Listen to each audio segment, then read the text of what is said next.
Welcome to the week in culture.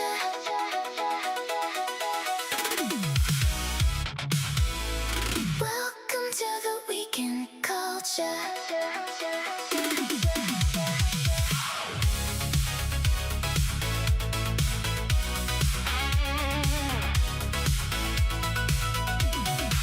Welcome to the week in culture. We push back, push back. Just playing around with it. All right, hello everybody, and welcome to Honey Badger Arcade. My name is Brian. I'm here with John, the problematic white guy, and this is the Weekend Culture, where we discuss the news of the week, or the cultural news of the week, and try to give it a little bit, let's say, a more respectful treatment. Dig a little deeper, you know, explore what's actually going on, what's under the hood, how's it cooking, all that kind of stuff. So, John, how you doing, man? I haven't talked to you in a while. Oh, awesome as always. Just working on the same old stuff as usual. Keeping busy with side projects and trying to, make sure I can afford groceries. So, no complaints. Just been what it's been. So, pretty standard. All right. How's everything for you? Good. I mean,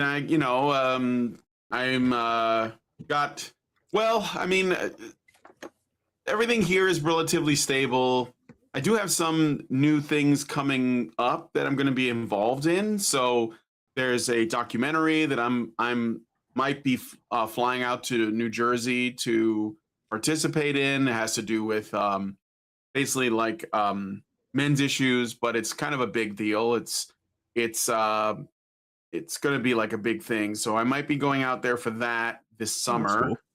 Today, later on tonight, I'm going to be appearing on Andy Pants Gaming's channel. So I don't know if you guys know, Andy Pants Gaming basically started making kind of like videos where he was criticizing the state of the industry. And he's got a pretty sizable channel. It's like over 100,000, 200,000 subscribers or something, kind of a big one. And I guess he watched one of my videos that I made. I have a series that I'm doing a little bit at a time called Words I Refuse to Use. And, he watched a couple of those and he was like, I love this stuff. So I'm going to be on his show tonight. I might stream it on my end as well, or maybe record it and then just like upload it on my channel. Cool. So yeah, there's that as well. So, little things that are going on that are kind of interesting. And since I'm going to be like appearing like late at night on his channel, I'm going to try to see if there's a way for me to reach out to Smash JT, because Smash is on like he's on Pacific time, I think. Mm-hmm. Yeah. And he's actually, I've seen clips where he said he likes my channel, but we haven't actually spoken before. So, that could be cool too. I'm just, it's kind of interesting, exciting things that appear to be happening. So yeah, I'm happy with that. Right on. Yeah. So let me give a quick shout out to the people that are watching. We got a lot of news to cover, cultural news stuff that I think is kind of interesting. So let me just give some shout outs to people in the live chat. Hello to Norwegian Black Templar over on Rumble.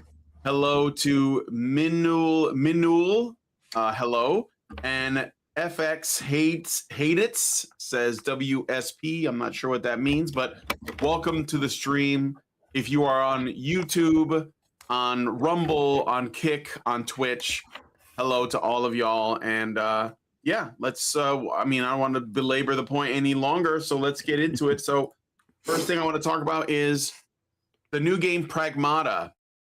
Now, on this channel, I don't spend a lot of time talking about things like gameplay or the game's story itself, but rather the way that a game is affecting us culturally. And Pragmata has made more of an impact than I expected. So like a while ago, there was a demo out, and I played the demo and made a video where I played through the demo, and I thought it was all right. It was Capcom, and it has a lot of the Capcom trappings in it, because it's that's like the signature of the company, is the way that everything looks and feels, and Pragmata seemed in line with that.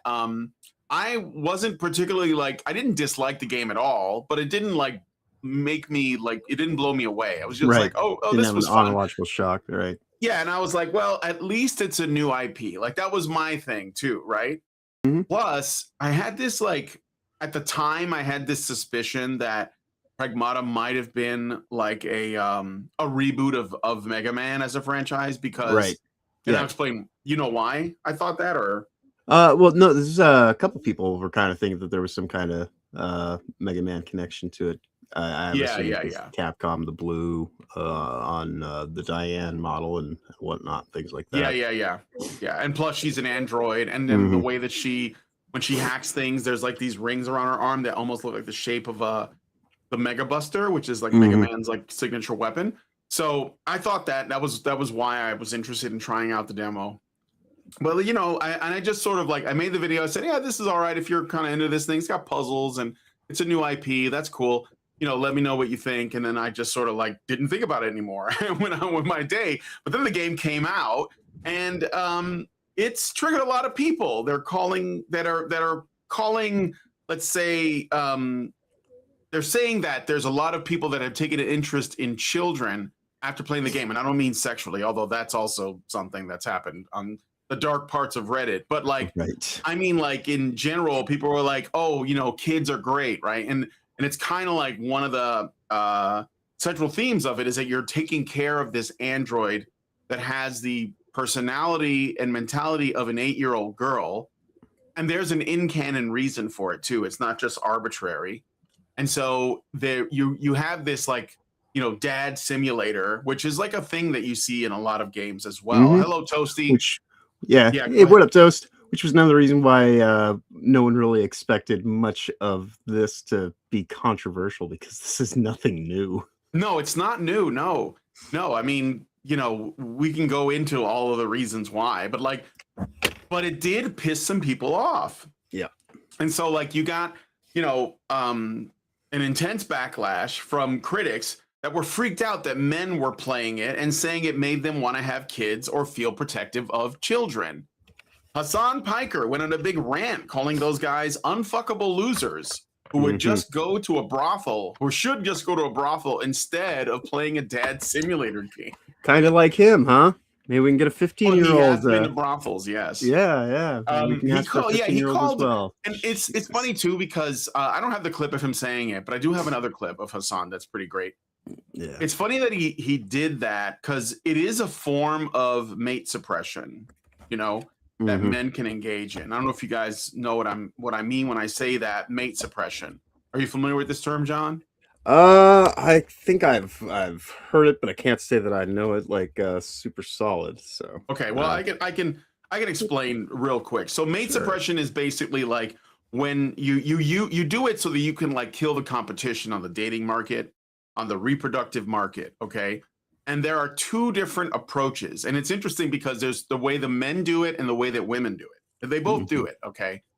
When women engage in mate suppression, they give terrible advice to other women. They say, "Okay, here's what you should do. Here's how you should live your life.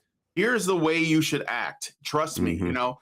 Right, And right, the right. purpose of it is so that women they basically sabotage women's love life by giving Right. them terrible advice and then acting like they're doing it in their best interest. When men do it, they basically call them losers. They say, "You're never going to make it. You're never going to be any good. Don't bother trying," right? It's way more out in the open. So Right. Hassan was essentially telling his own audience, by the way, that they're a bunch of incel losers that shouldn't like they should just go to a whorehouse instead of like look for a woman and get married and maybe have start a family. Right. And that's without even getting into like how hard it is to do that stuff anyway. But like setting that aside, I think that it's an interesting bit of let's just say anti-natalism on the part of Hassan that's playing out. Okay. Indeed. Yeah. So but then I guess Shuan Head made a video about it. You guys know who Shuan Head is. Pretty big YouTuber. She was involved with Mhm. Gamergate from the beginning. And she used to be a regular guest on our show back then until she blew up. And now, you know, whatever she makes is like gospel. But she clapped back in a video, ripped Hassan for being out of touch, childless, because he is childless, and mocking normal male instincts, which is, you know, because Hassan, and it wasn't just him, there was this woman named Mary Morgan who works for Tim Pool's company. Yeah, She has like a podcast. I think it's called Cult. What is it called? Culture something. I've already or something. forgotten. I can't remember. Yeah, but I vaguely remember what you're Yeah, referring to. Yeah. yeah, and she said that men don't have maternal instincts the same way women have. Now, of course, men don't have maternal instincts; they have paternal instincts. Hmm. but they have them nonetheless. And it was a weird kind of like pop culture crisis. Thank you, Toasty. It was called Pop Culture Yeah. Crisis.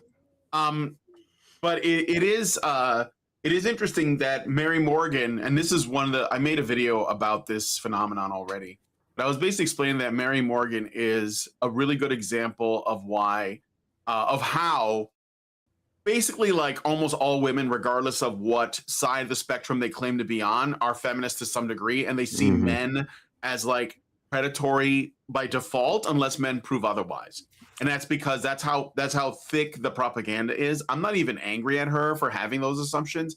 That's just a way. Unless you work to undo that, you're going to be in that mindset. Right. You're going to see men as a problem. It's like the reason why there are no men, there are very few men that are teaching or mentoring children.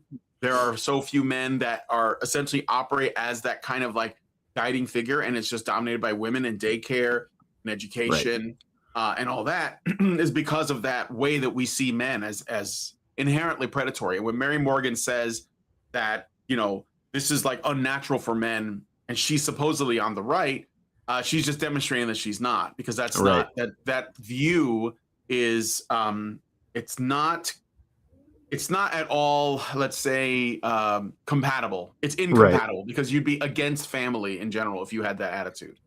So Well, that, and like, you know, it's kind of interesting too, because, you know, feminism more often than not is complaining about what? The patriarchy. And this yeah, game is something that actually you know, highlights the positives of patriarchal kind of traits and things like that. And so they kind of have to go after it in a way because that's the thing they're trying to destroy. But quite clearly, you know, you look at the decades of concentrated feminism in the culture, and the results speak for themselves. Look at the state of reality. So, you know, that's why when people were freaking out about this game, I'm like, this came out a couple weeks after Death Stranding 2. No one makes any shit about that. You know, it's like, no, because you you have a know, baby in that one too. That's right. right, You're taken and care of. yeah, and she's actually a toddler at this point, and you know, in the Hmm. game's progression. So, you know, this was part of The Last of Us. I mentioned when we talked about this on the Week in Culture that, you know, because some people were making a whole big deal about the feet. It's like, that's to show some level of vulnerability. They did it in Die Hard with fucking Bruce Willis. Yes. You know, when he's playing John Well, I McClane, he think walks that's a across broken self-report glass. You on know, anybody who, because I wasn't thinking about that at all, right? like at all. So if you're talking about like the 8-year-old girl android's feet, I think that's a you problem. Right. But that was So part of like their weird kind of fetishizing or trying to say that that's what this was all about, is because it's like, what yeah, the fuck is what? No, none of this makes any goddamn sense. You know, like, it's all explained in the context of the story, and people that are just kind of looking for a thing to go after. I think because you know, there's been so many recent games that they were like, oh, the chuds are gonna get shown up, and it doesn't happen. It keeps like everything, they just been so desperate for a win that they thought, I think that in yeah. some ways that this was going to be Well, the thing that they and would the just thing is too is that anything that the normie gamers, I wouldn't even call them like like the dissident types like me Mhm. or you, but like just the normie ones, if they're like into something and it doesn't have the message front and center, they have to find something wrong with it. They have to Right. find a way to problematize it. Like I wouldn't say that, I don't know, like Stellar Blade was intended to like upset wokies, but like the developer was like, I think my wife is pretty, I'm gonna put her in my game. That's really what it was. Right. And of course people liked it because it had like a hot main character, and these people lost their minds because they want to. Well, we'll get into some of the games that they're actually promoting a little bit later. I got one in mind at least, but yeah, it's basically like it goes against their the direction they're trying to push the culture in. So this is the problem with Dad Space, as I like to call it, Pragmata, is that it is like well, I wouldn't say it was like Capcom. I looked into it, right? Capcom didn't have like some kind of intent to say, oh, we're gonna make a game that's gonna make Japanese people have babies, because there's a lot of memes going around that like, you know, this was like Shinzo Abe's like final request was, I need a video game that's gonna get, you know, men and women to reproduce. I think that Capcom just thought this is not a bad idea just for a concept, and they just went with it. They also have it in Resident Evil Requiem to a degree, because there are sections of the game where Grace has to protect a blind little girl and you have to carry her around. And so like just the act of that is like I think they just understand the kinds of stories that humans relate to. Caring for the defenseless is part of that. Hence the blind girl or the barefoot, you know, girl. Right. So, you know, but then again, these people, they really don't like human instincts, because it suggests that there is like an evolutionary component and a biological component to what it means to be human. And because they believe in everything is socialized, everything is blank slate, then all they have to do is like move the pieces around and it'll work just as well. So anytime someone leans on something that's always worked, then they see that as a threat because they think of it as counter propaganda. But Pragmata is not propaganda; it's just a game, right? And you know, I mean, there are games that are propaganda. Don't get me wrong, but I don't think that one is. I think it's just, you know, like I said, it's Dad Space. It's a new franchise. It's being received well. Death Stranding. Yeah. Sold like 1 million copies in 2 days. It did really. Yeah, sold really well. I think Capcom is really trying to, because they had like a bit of a they stumbled, right? I think they're trying to like make good on stuff, and they've had like more successes than failures recently. Like I'm not happy with where their Street Fighter franchise is going, and that's a shame. But they got a new Mega Man coming. They're gonna bring Onimusha's coming, which I mean I've wanted them to do that for a while. We're gonna get Okami is making a comeback, which is another great one. Devil May Cry 5 was awesome. So like I think that they're trying to, like, you know, obviously Resident Evil is like they're one of their biggest ones, if not their biggest. So they're definitely trying to course correct, and they're also trying some new things. So I champion that regardless of the size of the studio. I don't care if you're AAA or indie, but trying new things and taking risks is I welcome it, because I think that's what but I think that's what art is. It's like you have to like take risks. So and I know that used to be the way that a lot of game companies would build up their flagship titles, is they would make smaller titles that would work out various aspects of mechanics and things like that. You know, like they test the waters with smaller ideas. Grand Theft Auto wouldn't be what it is if they didn't have Midnight Club or Manhunt or any of the other stuff they were putting out at the time, because that's how they would do it, is just incrementally build within that, and that allows for some malleability and your creativity, because you can still have like your thing that people know about, but still kind of venture out and try things, as long as they still relate on a mechanics level. So it's wise to always have new stuff coming along with reestablishing franchises and so. Well, let me show you guys the clip of I think I have it here. So this is Hassan as crashing out, as the kids say. Indeed. Because Shuan Head included him and made a comment on her about his commentary about Pragmata. So we're gonna switch it up to there. Let me see if the audio works. I hope it does, because sometimes this doesn't work as well. Like you can't hear it. Right. Yeah, I can hear it. I gotta do this over. Sorry, guys. Hold on a second. Let me just stop sharing and then reshare it. So annoying, but it is what it is. Okay, here we go. It is Let's what it listen. is. Or you were on the last shoe on head video, I will literally shoot myself with a gun if you bring that shit up in here, okay? Why? What do you want me to do? You want me to go out, purchase a shotgun, shoot myself in the face, not die in the process, but at least lose significant chunks of my fucking brain so I can operate at the same substandard, suboptimal IQ level that Shoe on Head and her dumb fuck audience operates in so I can do a regular response to that? Is that what you want me to do? Do you want me to lose chunks of my brain? Do you want me to John Fetterman myself so I can understand the compelling argument that Shoe on Head makes, one that should have been left in the dustbin of history all the way back in 2016? Ooh, look at me. I'm an emo girl and I change my politics all the fucking time.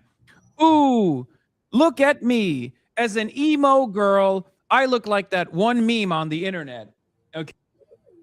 I mean, I'm willing to give anything a try. I mean, let's see I what think if happens. Hassan shot himself in the head, he wouldn't hit anything vital. Right, So exactly. I wouldn't worry about it. That's basically an empty threat. Right. You're not doing any damage. Empty threat and an empty So, target. Yes. yeah. But it's I mean, like, this is the thing too with these people is that they, and when I say these people, I mean like the left. They immediately stop being like feminists when a woman like has the wrong opinion. Like that just gets dropped immediately and they get attacked. And I mean, if you want to see more evidence of that, check out the recent debate between Rachel Wilson and Brian Shapiro. No, not Ben Shapiro. Brian Shapiro is a different guy, no relation. And yeah, he went after her like hard. Like he was like he didn't have any arguments, so he just called her names and said she was a retarded person. So but anyway, yeah, so it's funny to watch this stuff unfold. At the end of the day, I think the reason why it's interesting to me is because there is obviously like a fight over narratives that are going on. Mhm. And it's about like what is it that like what people like Hassan are doing, these commies, is they're trying to steer the conversation in the way that they think it should go. And so when the stuff that comes in that, like, let's say interrupts that or makes that hard for them, it's not stuff that's actively trying to counter them. It's just stuff that is like something that humans relate to. Like we just relate to the idea of family and children and like having a loving spouse and all of that. Like that's not political, it's just normal. But for these people, everything's political because everything is socialized, everything is permitted. Therefore, if you can undo that and make people like socialize towards something different, like going to a brothel, then you can make that normalized. Except that that's not normal for us. Like that's actually like something that will eat away at our soul over time. Right. Yeah. So yeah, there you go. Anyway, yeah, it is, a lot of it is just about just destroying the confines of what would just be otherwise an acceptable kind of existence. In fact, not even acceptable, but something that people would actually seek out. And so their work is, well, we can't have people going back to this concept of just a nuclear family. That would be the worst thing that anyone could do is actually look at the world in terms of just natural science, biological reality, because that undoes like all the social engineering that they've spent, decades, if not century, trying to get across at this point in time, undermining where we are as a society. So yeah, for sure. Anyway, let me know what you guys think about this one in the comments. And again, if you want to, you can check out my video of where I played through the demo, and also when I made a video about this, but I specifically was talking about Mary Morgan's comments, and I gave like receipts as to like why men's biological and like say hormonal makeup changes when they have kids and even when they adopt kids or foster kids. Like when they're taking care of people, they're not like, you know, what they would call, I guess, testosterone driven like rage monsters at all. Not that Right. testosterone causes that. It doesn't. That's estrogen, but I digress. But yeah, I made a video where I explained that none of this is true and that men genuinely are made, we have evolved to protect the weak. That's Right. what we are made for. That's the concept of the patriarchy. Yes. Protective nurturing, you know, like Yeah, people that are exactly. willing to spare, you know, like spare others at the sacrifice of themselves. That is a form of nurturing and care, believe it or not. You know. All right, but anyway, let me know what you guys think about this one in the comments. I'm going to look at some of your thoughts, and then we're going to move on to the next story. Norwegian says, "Oh no, people won't just roll over and go extinct. Fascism." Yes. Toasty says, "Old enough to count, old enough to mount." Okay. Yeah, that was from one of Hassan's bro tips. Oh yeah, back he in the did day. say that. That's right. He did say that. That was it was a direct quote. I have some of his old like cringe pickup artist stuff. Not hardly a pickup artist, but it was really bad, really cringy. Norwegian says people like her don't even realize they've been indoctrinated to treat men with suspicion. Yes, that he's talking about Mary Morgan. That's what I mean when I say it's a default setting for most people. We have to understand that we've been propagandized since before we were born, as they say, towards a certain goal. So yeah, in 2026, you know, everything's fake and gay, and most of the things that are thrown at you is just part of the sigil magic and the dark, you know, occultist kind of esoteric control scheme that has us all spellbound. Is rife with this shit. Yep. Norwegian says Muslim inbreed shits on normal people's IQ. I didn't say it. You said it. Raging Rat says, at Honey Badger Arcade, thanks for saying it. I couldn't come up with a way of saying it without getting in trouble. Saying what? I'm not sure. But whatever it is, yes, I did say it, and you're welcome. Toasty with the Mosty 69 says, men are here to protect the smaller, weaker people like women and children. Yes. And that's okay. That's okay. You know what?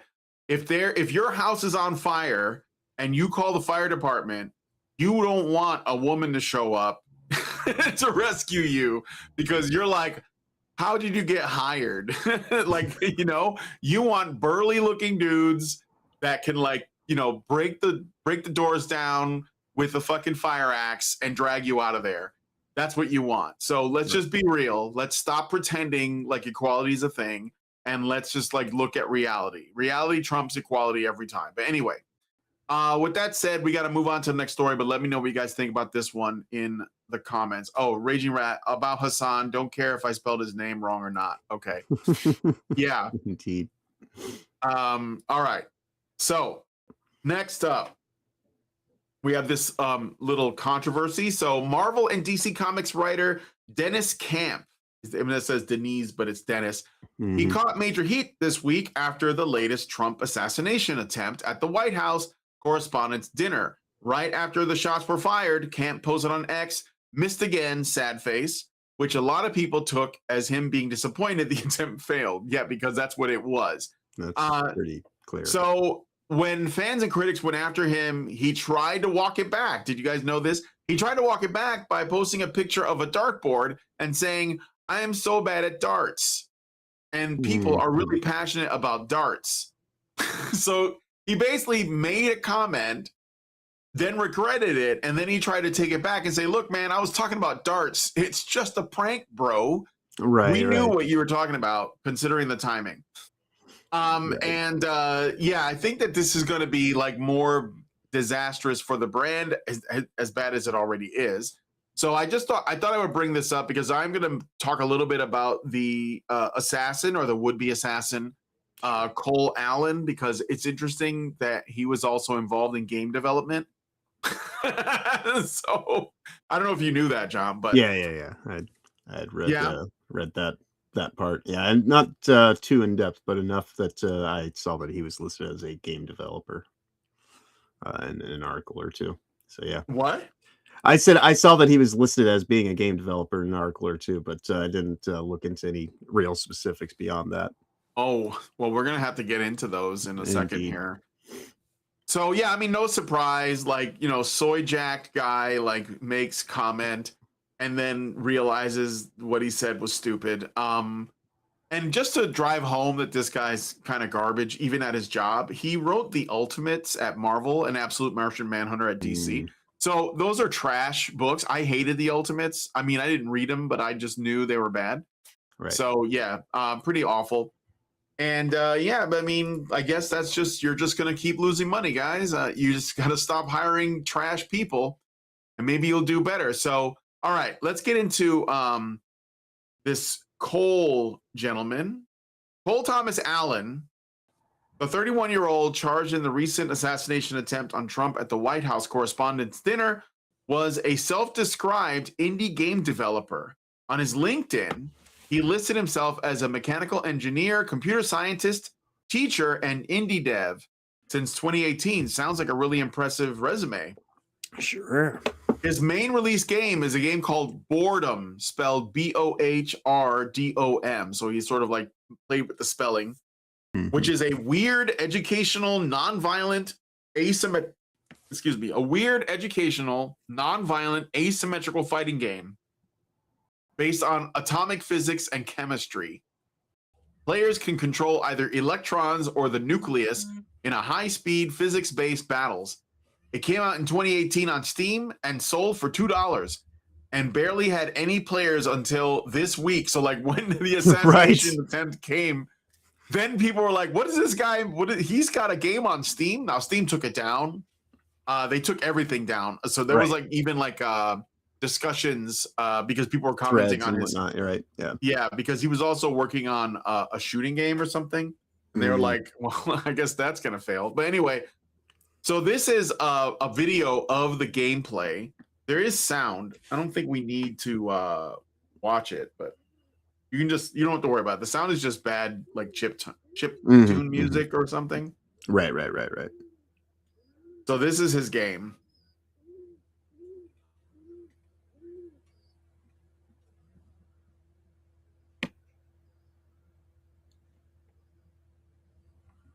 Okay. I have no idea what's going on.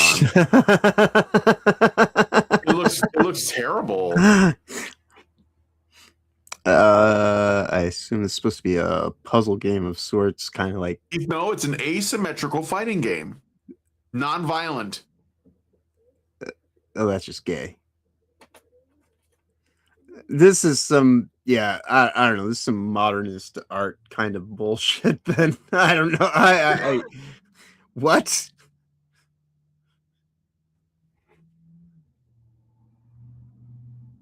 Boredom, the atomic fighting game. So he studied. This guy got a degree in computer. There is no audio really. Don't worry about it, Gabriel. Yeah, it was just like some goofy music playing. So I didn't bother with that. So this is a this guy went to Caltech.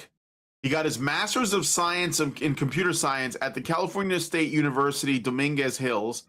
He was named Teacher of the Month at C2 Education in December of 2024. And according to, this is Jean-Francois Jaripe, he says, according to my evaluation of the trailer, it's likely he experienced depression because this game was shit. He decided to act tonight based on leftist ideology and despair. I think that's a fair assumption. I mean, you know, what the thing is, what I think does this is like what I think the problem is with DEI hiring. And I'm just going to say that's what it is, because that game is garbage. It looks bad. It doesn't even look like, I've seen, like, there's indie games, okay? And I get that indie games, they go for, you know, maybe they're minimalist or the budget's not very good or whatever. There are phone games. There are browser-based games that Lindsay, my wife, would like get stuck on. Sometimes to just like pass the time. They're kind of mindless, you know. It's like sort the liquids and like things like that look 10 times better than this. And he actually tried to sell this for $2. He didn't sell any copies until like he tried to kill the president, and then he sold some copies. People probably bought it to see what the fuck it was about, to see if they can get a look into the mind of this guy. But what I'm getting at ultimately is, when you make someone believe they are better than they actually are, and then they go out into the world and they fail at everything anyway, That's right. they will buy into the idea that their failure could not possibly be their fault because everyone told them they're awesome. And Right. when you hire someone who is unqualified, you know, like when someone becomes a DEI hire, I guess that's what we would say now, or an affirmative action hire, or whatever it is, they're going to think that the only way they're not succeeding is because there's a systemic problem that is not recognizing their greatness, and then they'll go out and they'll commit potentially acts of violence, you know? So I mean, I don't know what you think about that, or just like his game in general. No, I mean that certainly makes quite a bit of sense, because you know, when you go and you set people up for things that are out of their depth range, you know, they don't have the talent, skill, or ability for it. It's basically like take somebody out in the ocean and just dropping them right in the middle and saying, you know, swim to shore. That's a high degree of difficulty that they now have to surmount, and it's highly unlikely, and they generally, you know, more often than not, end up going under and taking a whole bunch of people along with them in the process, because everybody has to sit here and wait for this weak link that was grafted into the chain, you know, thereby you know, undermining the strength of the situation that it once had. So yeah, and when you go and frame it in such a way that you are blowing sunshine and rainbows up these people's asses, telling them how absolutely wonderful they are, well, yeah, of course, the first things they're going to do is look outward, you know, for because there's no reason to look inside because everyone's affirmed them then as give them great so much people. validation and whatnot. Yeah, clearly the problem has to be outside of them, you know, because they were the solution, for fuck's sake, you know. Like, if it weren't for me, things would still wouldn't be working right. Just think about how bad the situation would be if I wasn't here to see it through in the midst of a failure. Yeah. But yeah, I could definitely see this guy just feeling you know, I'm sure there's a lot going on, but I would factor in that his little clever joke in the game, or what the hell, I have no idea what this guy was trying to get across. Like, this is completely lost. Well, he thought he was making, because he was making his game was about what it was trying to teach people like physics or something. right. So this was like, again, I think that he just thought, oh yeah, like I'm gonna teach people like the super advanced knowledge I have of like nucleuses and electrons and protons with this game I'm gonna make. It's gonna be genius, and Right, and nobody people are going to wants it, and it understand. was Yeah, because trash. this is the work of narcissism at you know, at play, and everybody else just stands around and looks at it like, I have no fucking clue what this is, what you're even on about, and he's like, oh, it's just because you guys just don't know enough. You're not smart enough. Yeah, clearly that, or you know, games should actually be fun. You know, like there should actually be something going on. I have no idea of like that was kind of like, all right, you can move some shit around, you can get things to activate switches and whatnot, but that doesn't necessarily make something a game. You know, He could have also just made that game just so he can put indie game developer on his right resume. right I mean, I guess I could yeah, do that technically, too. yeah, technically I have some old projects. If I wanted to go and just You're publish them definitely on an indie to, game dev then. yeah, You should yeah, put that on your CV. Yes. right, I should just go and post it to, like, you know, switch or twitch.io, or, and there you go, and then there it is. I'm a full-blown game dev. Of course, Yep. GDC already thinks I am. But that's for other reasons. Yes. Gotta keep track of those bastards. I mean, it's yes, he was working on a shooting game before he did this. So before he went out and did the actual shooting. And what's up with here's another thing too. He showed up with a shotgun, a handgun, and multiple knives. Like, what did he think he was doing? Like, was that like his loadout? Was he thinking in video game terms? Right, He's gonna go in there and he's gonna record it all and then upload it to to YouTube. Like, right. you know, people sometimes they do the like, I play Cyberpunk 2077, right? And if you look on YouTube, there are people who have clips of them going and doing like missions at super high efficiency, like John Wick Right. style, where they're like Right. hacking this guy and they shoot that guy, a couple of headshots, throw a knife, they jump over the other guy, you know, and then they'll switch weapons and do like it's basically like a showcase of their skill. Like, did this guy think he was going to be throwing knives at like Secret Service guys and like show off and then his somehow do all Pragmata. that and spare Cash Patel? Like, did you know that he was supposed to spare him? He was Oh, the only really? guy he didn't want to kill. Super weird. Like, director of the FBI? Well, he's brown though. Okay. Right. Anyway. Yeah, so final thoughts. This guy's obviously like a broken man, and that's why he did that. And I think we should stop lying to people about like their capabilities, and I think we should like be honest with them. Like, dude, you suck. You should like learn another skill. It's okay. Like, there is dignity in doing little things, you know, and that's another thing that people don't have. They don't think about like they think everything has to be like high status, you know. I don't know if it's the internet or what, but I think that a lot of people think that what they do should be something that everyone admires them for. It's like being famous or being an influencer or being like you know, in tech, but like at a high level. Yeah. As if you're like a janitor or you work in a factory or, you know, you do something like you drive a truck, like that's somehow like, you know, contemptible, right? Yeah. And I think that's another thing too, is that like, dude, you could be doing something a lot more reasonable within your skill level and be satisfied doing that. But you ended up getting involved with these people and it made you crazy, I think. Yeah, he reminds me, he looks like if Roman Reigns had you know, all of his testosterone replaced with estrogen. This is, you know.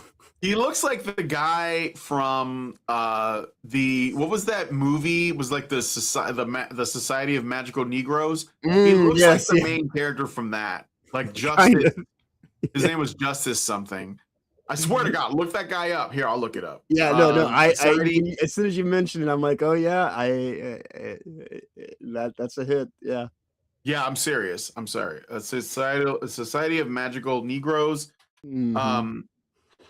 Or whatever it was called, Yes, the that American old Society of system. Magical Negroes. Very important distinction. Right. And I will show you the guy. His name is Justice Smith. And I'm just trying to find like an IMDb or something. Oh, here we go. Okay, maybe they'll just give me a picture of this guy. So, yeah, dude. I mean, Yeah. where is he? Where is he? Wait, Justice Smith. All right, let's look. Look at him, dude. That's him. Yeah. That's the shooter. That's the guy. he's just a little cleaner looking. I mean, look. Right. Let's look. Look, there he is. Right. Mm-hmm. Who is Cole Allen? Okay. Do we have a picture here? I mean, we have him on the floor, but okay. Yeah, dude, it's him. Like, it's the same guy. Like, I mean, he's like a mulatto guy, so I guess it's not. But yeah, here, I'll switch to the tab. So there he is there. Mm-hmm. Mm-hmm. I mean, tell me that isn't the same motherfucker, man. That's the same guy. That's what I mean when I say he looks like the guy. That's what he looks like. So it is okay.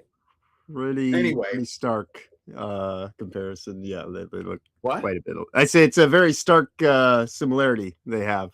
I'm just saying something about I don't know, something. It looks like he looks like that. So it looks like the same dude. And then, you know what I noticed too? Speaking of these sort of like, they're like mixed race people, like mulattoes, they tend to be the most woke. You know, Colin Kaepernick, another one. He's like a mixed race guy raised by adopted white parents, the most woke dude. And I think it's because they're struggling with their identity and it makes them more hardcore. But I'm obviously like on the anti-white side, if anything. I just it's a pattern I've noticed. I don't know why, but that's just what I've noticed. So, I mean, I think I know why, but you know, it is what it is. So, all right. Anyway, let me see what you guys are saying about this. Then we're going to move on to the next story.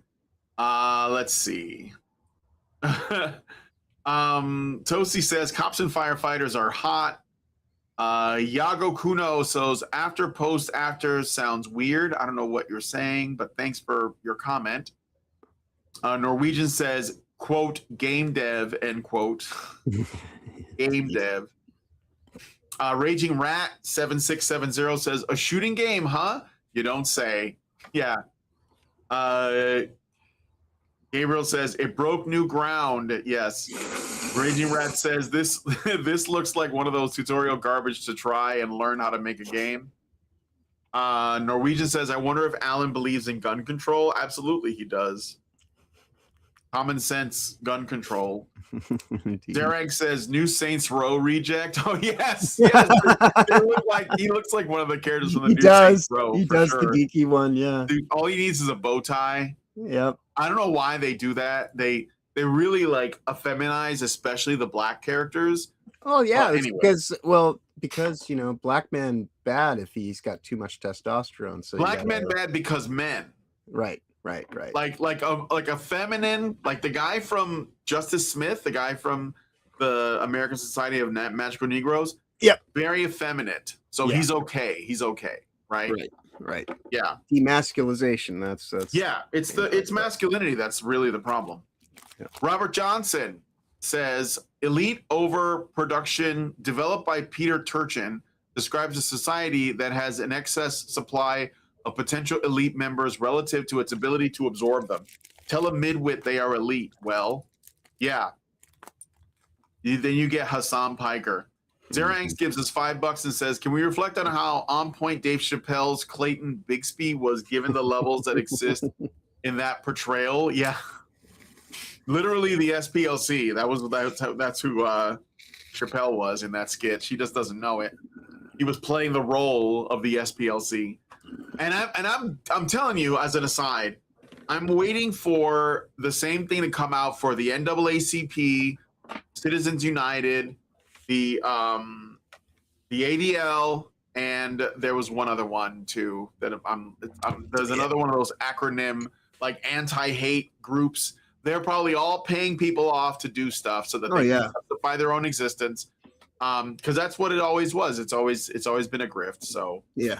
Most think tanks in some way are funded by Rothschild or Rockefeller or Soros money. It seems. Yeah, for sure. Yeah. Strange how that works. It's a useful setup if you want to make some money. Like if I was in the Klan and the SPLC approached me, they're like, hey, you want to do a parade for 50 grand? I'd do it. Fuck it. As long as you don't get me killed, right? I mean, I'm wearing a hood anyway. You don't know who I am. So, but anyway, let me know what you guys think about this one in the comments. We're going to move on to the next story. So we have a follow-up on Just Killing or Stop Killing Games campaign. There's been some news with that. So the Stop Killing Games campaign, started by Ross Scott of Accursed Farms, is gaining real momentum in 2026. Their European Citizens Initiative gathered over 1.29 million signatures, forcing the EU Commission to officially respond by July. They just held a hearing in the European Parliament in April that went extremely well. Ross said every Parliament member was responding positively. They've also launched official NGOs in both the EU and US for long-term lobbying, and they're backing a California bill called the Protect Our Games Act that would force publishers to give notice and leave games playable after shutdown.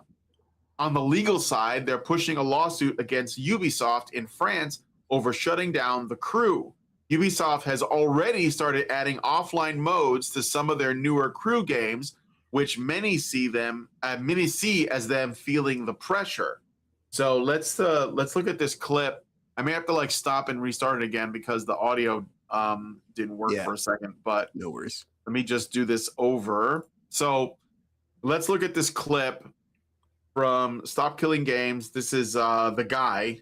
Get his name already, but Ross. We inadvertently saved 2 games. This is hearsay again, but according to an insider at the company, Ubisoft announced offline modes for The Crew 2 and Motorfest because they were afraid the European Citizens Initiative would pass and thought this might kill some of the momentum. Ironically, I don't think they needed to have bothered. We were already losing momentum when they announced that because, well, you know why.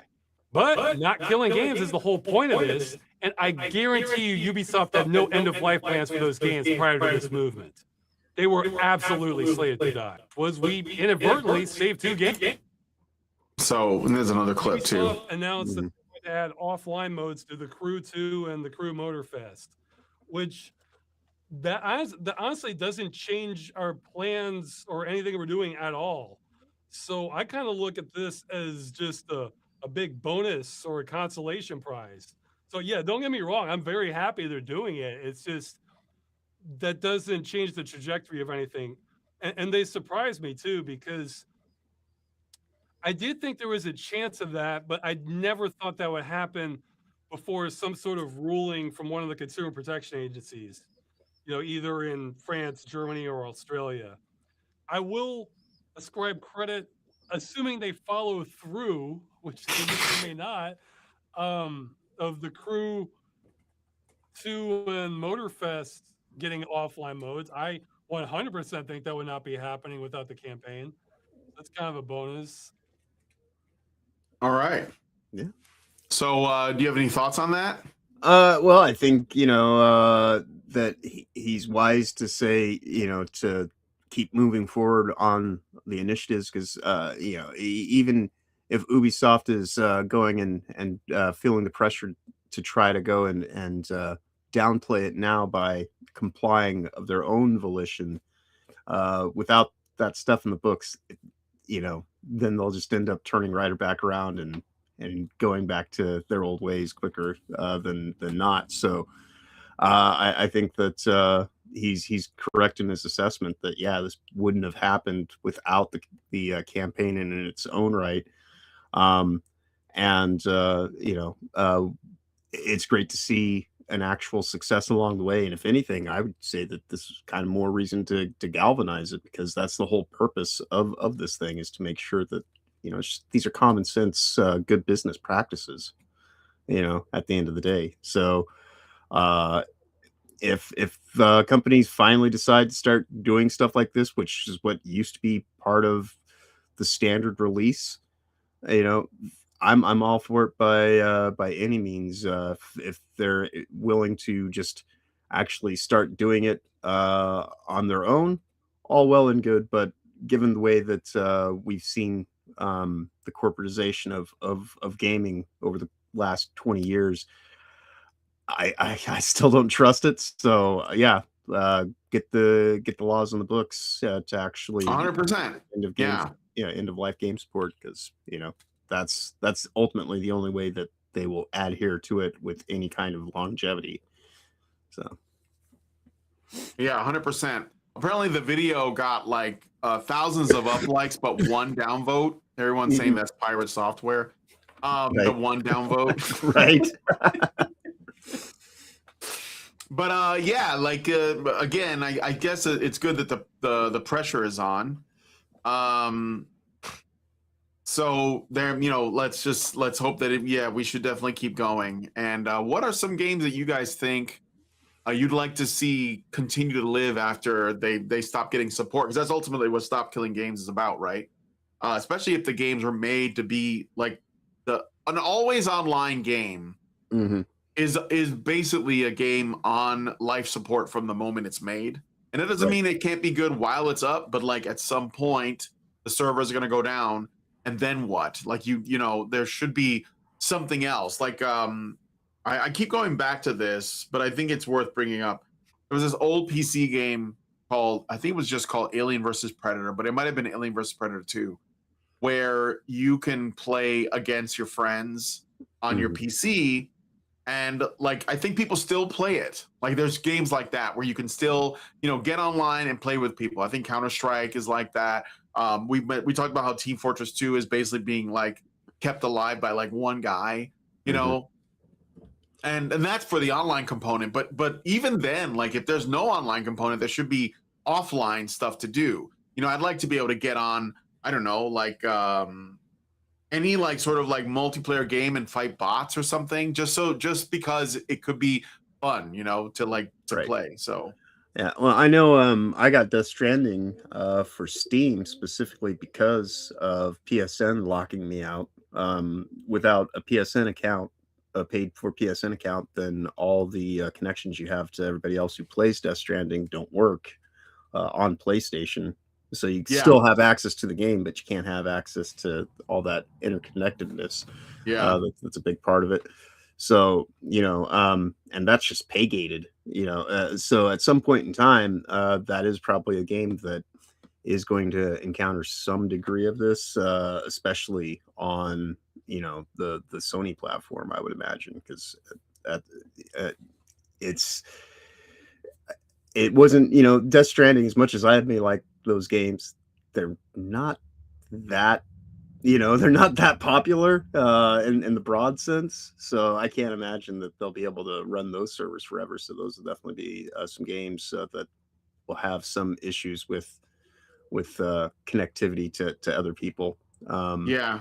Especially, like I say, in the PlayStation environment. Probably not quite as much on Steam, because I don't know how they have it set up on the Steam for how they match up with everybody, but it's certainly a game that is affected by it, which there's quite a few games that now have these always online components, and I can understand how you aren't able to support that indefinitely, but it does seem like a good idea to try to find a way to give people a way that they can continue to enjoy the experience, in a close approximation without that network structure in play forever. Just, I mean, is it annoying? Sure, but that's part of game design, is problem solving. That's Yeah, for that's sure. part of what you're tasked to do. Come up with a good plan. Yeah. Yeah, I mean, I hope they keep going with that. And I also heard, so I didn't look into it much, and I wanted to make it part of the show, but something going on with Sony as well. But Oh yeah, the you 30-day purchase yeah. check-in. Yeah, they seem to be trying to backpedal from that actively, Oh, really? because because it was their Expo moment. Like the thing that they made fun of 13 years ago, they're doing the exact same thing now, effectively, and they're shocked when people were like, well. So what does it mean, the 30-day check-in? Like, you have to log into So your PlayStation? right. So your license, every 30 days, if you don't get in within 30 days, at least this is what they were suggesting initially, because like I said, there's been some backpedaling since then. But what they're going to have it set up to be is, anytime that you make a purchase going forward, if you don't play it within 30 days, basically your license gets suspended until you check in again. And Oh. right. So they try to say that it's for verification of purchases, for refund kind of stuff, but this is just an overreach that they're just trying to get people normalized with. I think, because I was talking to my friend about it earlier in the week, I think ultimately what they would like to have at some point in time is a system where everything is centralized to their servers. You get authenticated in, and you can pay a different tier level of access. To everybody gets essential games. That's just part of the standard library. But then you'll have your premium library that are for games that you own, that you'll be able to have stored for quick access or some kind of stupid bullshit like that. That's what I think the game industry would like to move towards. Ultimately, is just trying to take away any aspect of actual interactive Oh. autonomy over it, because this effectively, you have the games stored on your hard drive, but the authentication token doesn't work. And so it's another step removed to just get people to not have the ability to actually save stuff to their hard drives, because right now it's a nuisance monitor. You have to go in and check back in, and it turns it back on, but it's just, again, situating you, or making the situation all too apparent that you have lease access through Sony's purchase system, and the same moreover for most online game networks, there is that. But because I know some people are like, well, there's DRM and Steam as well.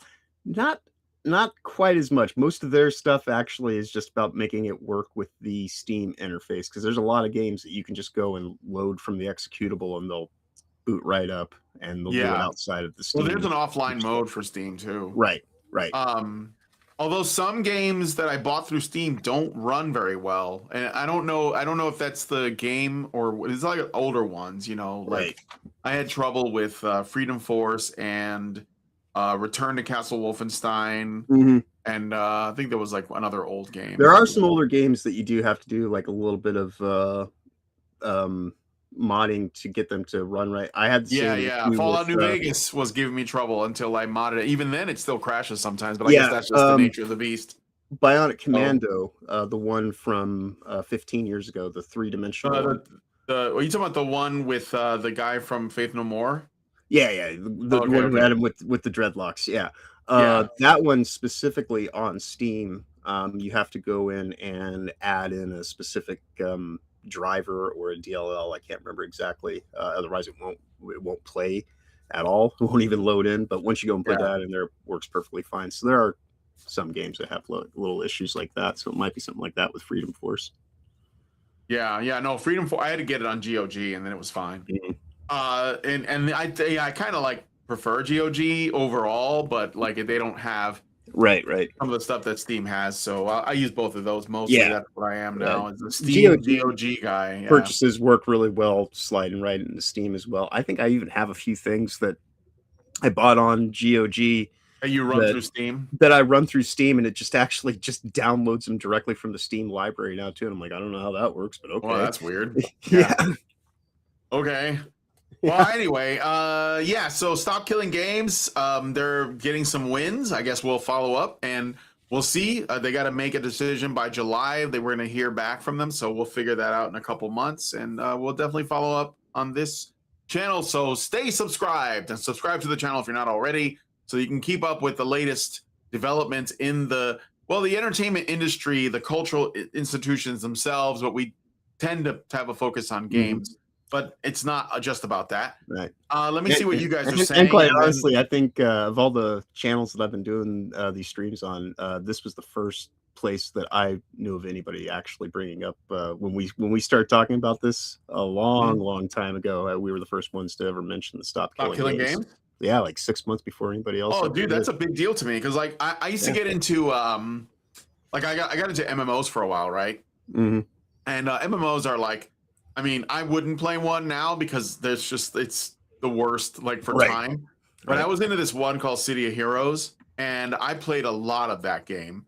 Yeah. And the servers went down, right? Because this was an inevitability. And so when the servers went down, I still wanted to play, and a bunch of people that were also interested, they kind of brought it back. Like it still exists now, but it's mostly like you can go in there and it's just like an RP server for the most part. You just go like hang out, fly around, talk to other people. But it was still like a cool thing that I kind of like the idea of it because there's other games that I'm like, well, what happens when the servers go down? What's going to happen to this game? That's why in a way I like single player games because as long as they have replay value, I can always go back and play them. Right. But what's even better are games that have like a couch version, like fighting games or beat 'em ups, because then they have some replay value, So yeah, I mean, I think that the whole thing is interesting, especially because everything is moving towards live service and stuff. It's like, well, if that's where we're going, then we're looking at a series of games that are going to be unsustainable because eventually they're going to move on to something else, and there's going to be like a dedicated fan base that wants to keep playing. And other than like maybe Valve, I think they're maybe the only people who are like continue to support stuff well after it's come out, and they're not even concerned with like whether or not a product makes a previous product of theirs obsolete. Like, for example, they have like Left 4 Dead 2, which has all of the stuff from Left 4 Dead in it, but it's just Left 4 Dead 2. So it's just more, it's like they don't mind that they're abandoning something because they're not really abandoning it. They're just like they're just sort of like bringing it into the fold of like the new thing, so that you want to get the new thing, then you have all the old stuff too. And I think those are, because despite the fact that the games industry has been around since like the 70s, it's still a young industry compared to others like music and film and television. And so I think there are people who are looking for new ways and innovative ways to like extend the life on things without hurting the customers too much. Yes, there's a lot of people that are trying to like, they see it as like an opportunity to make as much money as they can and then leave. I get that. I've seen it. That's what Activision does. That's what EA does. But there are also people who are looking for new and innovative ways to like make it grow because they really are they love the medium as a way of entertaining because it is like something that offers something that no other industry does, which is interactivity and choice for the players and stuff like that. So I think that's why I follow this stuff. I try to anyway.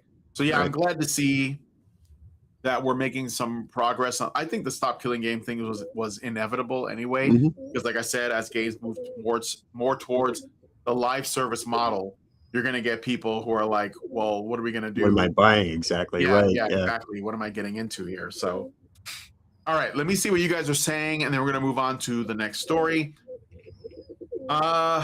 Gabriel says they'll need to address the recent Sony DRM that made any digital purchase from a March 2026 require verification with Sony servers within 30 days, or you can't play it, or the CMOS battery dies. The CMOS battery. I don't know what that is. What's that battery? CMOS. Well, it wouldn't matter too much about the CMOS in this instance because the authentication happens off of, well, in a centralized authentication server, so it's offsite from where you're at. CMOS would be something inside your own system, which is basically the thing that keeps track of your date and time and whatnot. Right. Okay. But the issue that does happen with this, though, is we just go back to last summer when the authentication server that they actually used for the PSN, if that goes down and they have a system like this in play, then that effectively means that no one's using your network at that point in time for anything. Yeah. Because they can't get into games that they already have verified and that just work on their on their hard drive because it's just they're ready to go in offline mode because they just want there to be this online authentication piece, and which is just it's pay gating ultimately is what it comes down to. Sure. Because I think that within 15 years, PSN, Xbox Live, whatever Nintendo's version is, I think that they will get rid of free accounts, and you'll actually have to pay for PSN like an annual service fee to just even have your account active. And that's just blind speculation on my part, but just knowing kind of how they've done these things, I think that is ultimately what they'd like to get to. So that way you have to pay to even have the luxury to pay. All the various paywalls that they can put you behind with just one that just works as the master door. Okay. Well, I mean, I'm probably not going to be buying any Sony stuff. Yeah, I'm not getting a I'm PS5 or a PS6 or anything. So I'm not saying that, it doesn't affect me, therefore I don't care. But I'm just saying that it's good to know because I still have a bunch of PS4 games and PS3 games. Right. And I don't want that to be an issue. Right. Well, anything that you've purchased previous to this last week is still under the old contract. All right. It would just be anything going forward. But I'm glad they didn't pull a Darth Vader. Indeed. Change the conditions. Pray they don't change them any further. All right. Gabriel then says Ross was known for his Machinima series Freeman's Mind, in which he role plays as Gordon Freeman, theoretical physicist. The guy that stop killing games guy, is that his name? Ross? Yeah, you're right. Yeah. Okay. Oh, very cool. Good morning, Gordon. Zerang says this guy John talks about good business practices. He wants us to compete against ourselves. Does he not know how difficult that is? Insert gaming company. Right. Gabriel says every digital game on PS3, PS4, 5 will be unplayable due to requiring verification with the Sony servers to verify the license. Zerank says this is why the Star Wars Galaxy's emu exists or existed. I never tried to get it to work before sensitivity stuff sucked the life out of the game for me. Yeah, that was another one. Was Star Wars Galaxies was kept alive by gamers, and there was another game. There was a Marvel game. It was sort of like a Diablo style game that was very popular, and that one is still alive too. Oh yeah. I remember. I can't remember the name of it. God, I'm trying to remember. It was just called Marvel Heroes, or something like that. I think it was just called Marvel Heroes. Yeah. Yeah. And that one was another one that was taken down like way too soon, and so people kept it alive, and they're still doing it right now. There's a lot of really great stuff that like users are making to keep games alive. So, but then like you run into the problem of copyright stuff, which I think that's why that's another reason why the Stop Killing Games thing is happening too. So like, you know, that's why they can't sell it, so they just make it available. You just have to do the work to get the game on your PC. Anyway, let's see. Raging Rats is saying some stuff to, I think you guys are having a conversation. Zeranx then says, it's almost like companies should have progressed towards games as series to avoid the Stop Killing Games thing. They could put single titles out to test the waters going forward. I mean, games that just have a really good replay value that are single player are fine. Like I'm finding that that's a thing that people are doing. Like one of the things that I gotta say about, to Capcom's credit, is they make their Resident Evil games highly replayable. Like where you want to unlock all the weapons, you want to get all the upgrades, you want to do all the things. Even the games that are like considered low tier in terms of what people think about them, there's a lot to do in those games. RE5 and 6, I haven't done all the mercenary stuff in those, for example. I've barely scratched the surface on 6's mercenaries. So it's good because it's a way to keep you going, to keep you coming back for more. Anyway, let us know what you guys think about this one in the comments. We got to move on to the next story. So speaking of games that died, we have this story. It's a little bit of a follow-up from a Naughty Dog. So Naughty Dog, you guys remember that there was this game called The Last of Us Part 2. And the original Last of Us game, which I still say is great. I love the first Last of Us game for what it is. It's like the Uncharted games. I don't mind those experiences as single-player games. There's The Last of Us and The Least of Us. Yes, The Least of Us.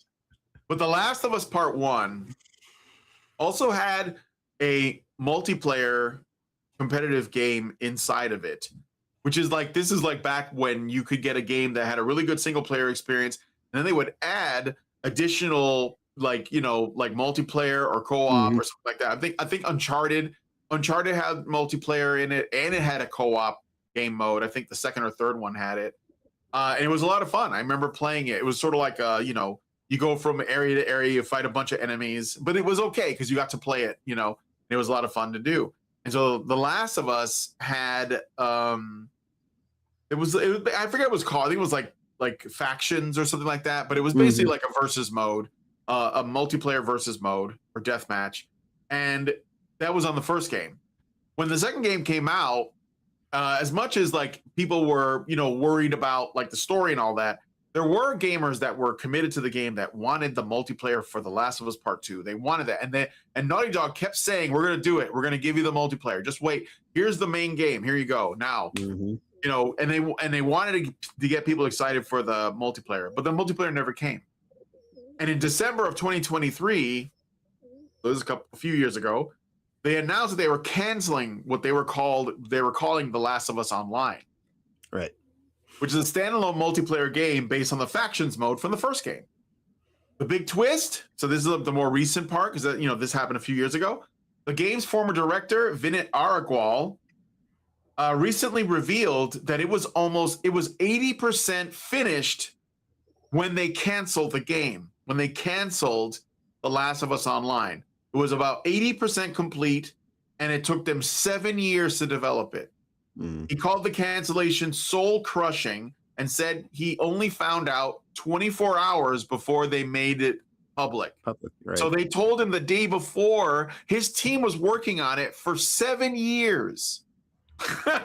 That was probably, oh, let me finish this, but that was probably going to be better than the actual story for the first game anyway, or for the second game. Naughty Dog explained that they faced a choice: either pour all their resources into supporting the live service game for years, or they stay focused on single player story games like this one. And guess what? Intergalactic, Yeah. the Heretic Prophet. They chose the single player path, including Neil Druckmann's next big project. So they abandoned what probably would have been something that could have been spectacular because it would have just been the gameplay. Right. And they chose to go with the single player experience. So this guy, I mean, he probably wanted to hang himself. I'm just saying. Shoot himself in the face with a shotgun, you might say. Like Hassan said. Right. And they were almost done.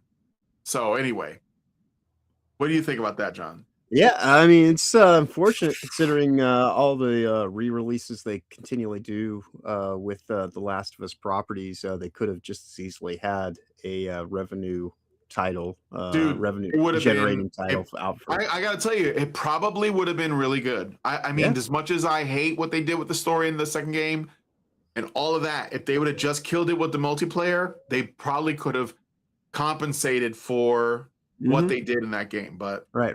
yeah. Right. And yeah, instead of being just held in disdain far and wide by the majority of people, it'd be more of a mixed bag, and they'd at least have some room to kind of come back from. But clearly, they're more interested on just ham-fisting the message into everything, and this is what they want you to get from their games is the message, not actual fun. Exactly. It shows So, you how yeah. ideologically captured they are, where they were like, or at least Neil Druckmann. I wonder if he keeps like the team hostage because he was like, no, I don't care about the game. I want to tell the story. I want to send out the message. We're gonna like they have a show. Well, I don't know if it's over or whatever, but they got another game coming out. Isn't the chick from Intergalactic in the new Mortal Kombat movie? Or am I Yes, wrong? she plays. She is, right? She plays Jade. Yes. Yeah. And they give her, and they let her have a bald head rather than hiring an actress and saying, "Shut the fuck up, put on a wig. You're here to play a character, not have a character embody you." But oh well. Yeah. You gotta pick your battles, I guess. But yeah, she's in that. Yeah. That's a shame. But yeah, that's what I'm saying though. It does look like it's not about making the game. It's about like what a larger, let's say, ecosystem that I think Neil Druckmann's trying to create. So like when you take this actress from this game and they put them in a movie over here, he's trying to create the gaming industry, as I've been saying, the AAA gaming industry, the woke part especially, they really want games to be the new Hollywood. They want it to be the new movies because people are not going to movies. They're mostly playing video games. They're staying in. Maybe they're watching streaming. And even then, a lot of people watch old stuff. Right. And so it's like, well, that's because these people want to alter the culture. They believe in this sort of like top-down influence. And so if you see this woman in the Mortal Kombat movie, which is them using an IP people love, and you push this character in there, then when you see the same character in something else that is a video game that has her likeness, because we have the technology to make people look just like the characters, I think the idea is to get people to be like, oh, she was in the Mortal Kombat movie, I'm gonna play this game. And now you just sold another copy. So I mean, I don't know. It sounds like I'm being conspiratorial, but I don't think it is. That it's not. No. I mean, there's a lot that goes into the revelation of the method just being done in movies and television. If you can go and turn that into an interactive component, well, then you've just further galvanized the reinforcement of that by getting people to actually manifest these concepts and carry them out. So there is a full court press specifically to utilize games as a way to bring about this, new world order of sorts, to use a Yep. charged phrase, but that's what it is. Yeah, for sure. All right. Well, anyway, let me know what you guys think about this one in the comments. It's a shame that this guy, that this happened, but I don't know. I mean, I wouldn't have worked for these people, is what I'm saying. So we're gonna move on to the next one. Let me see what some of your comments first, though. So let's see. Gabriel Phelan Lucas says Uncharted 3 co-op is working on PS3 again. Oh yeah, that was a lot of fun. I played it with a friend of mine. I should probably play that again sometime. That's good stuff. They killed my 7-year-old child and they didn't even tell me. The Last of Us 2 roguelite mode is good. I didn't even know they had a roguelite mode because I didn't buy that shit. Reminded that Deborah Wilson is in Mouse PI for hire. Dude, the chick just gets work. I can't hate on that. As long as Deborah Wilson's getting work, it's fine. I would not hire her for anything. She's just an actress trying to get work, man. She used to be on Mad TV, right? She was she knew what's the other guy that was getting all that work back in the day? Phil Lamar, the voice of Samurai Jack and the Green Lantern and shit. So it was like they went on and they got work. I can't hate on that, But yeah, seeing Deborah Wilson and everything is a little immersion breaking, though. It's like she's like a time traveler that just goes into different game worlds. Right. She wasn't advertised. Do not redeem. Oh, okay. She is the Nexus being of games. I mean, in Mouse PI, I don't think her face is in it because they're all nice. So if she's in it, you're not gonna know. You're not gonna notice unless they literally draw her. Like there's a mouse with bug eyes. Everything else in the game is in-game animation except for her. They just make it look like that would be hilarious. I heard Mouse PI for hire is really good though. I heard lots of good things about that. Yeah, it's only $30 too. So yeah, I know. I have a lot on my plate, but I may pick it up later. Yeah. Raging Rat says at Honey Badger Arcade, honestly, I don't think you went far enough with them wanting to make games the new Hollywood. Well, I mean, I've been saying it for a long time, but it is. They want to make it. They're already doing it, not just in terms of pushing the message and all their stories, but in terms of how they do award shows, in terms of the celebrity culture that they're creating around it. When I was a young gamer back in the day, I didn't know the names of anyone involved with making video games I liked, even really good ones. I didn't know who was the mind behind Castlevania or Mega Man or Street Fighter. I didn't know. I knew who Capcom was, Konami was, a couple of the people companies that made them, Nintendo, but I didn't care about that stuff. And now, you have to know these people. You have to know who Neil Druckmann is. You have to know who Shigeru Miyamoto is. You have to know who is Hirohiko. No, wait, I'm sorry. What's his name? The the Metal Gear guy? Oh, Kojima? Yeah, Kojima. You have to know who Kojima is. And they want, and yeah, you're going to know the voice actors too. You got to know Matt Mercer. You got to know Deborah Wilson. You got to know,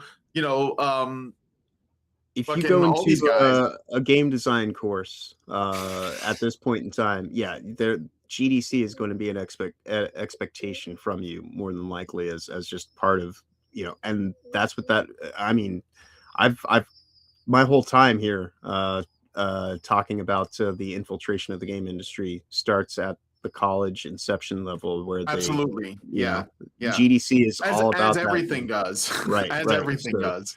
Yeah, they're grooming you from the moment that they probably from grammar school. To be honest. Yeah. Okay, but anyway, Gabriel says her voice is unmistakable. She only plays herself. Yeah. Robert Johnson says Deborah Wilson put the hurt on Oprah. I will always respect her for that. Well, I didn't know about that. I'm gonna have to look that up. Gabriel says Halo 3 in 2007 was the biggest media launch in history at that point. Raging Rat says at Honey Badger Arcade, oh, I know that you've been talked about it for a while now. I was just saying this time. I've been following you since GG. Oh, awesome. Thank you. Wow, that's a long time. Indeed. Yeah, well, I'm still here ranting about it, so I guess that tells you something about how far we've come. So okay, thanks for that. Now we got to move on to the next story.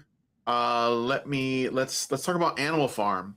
So speaking of Hollywood, the new Animal Farm animated movie makes some pretty drastic changes from George Orwell's book. I don't know if you guys know.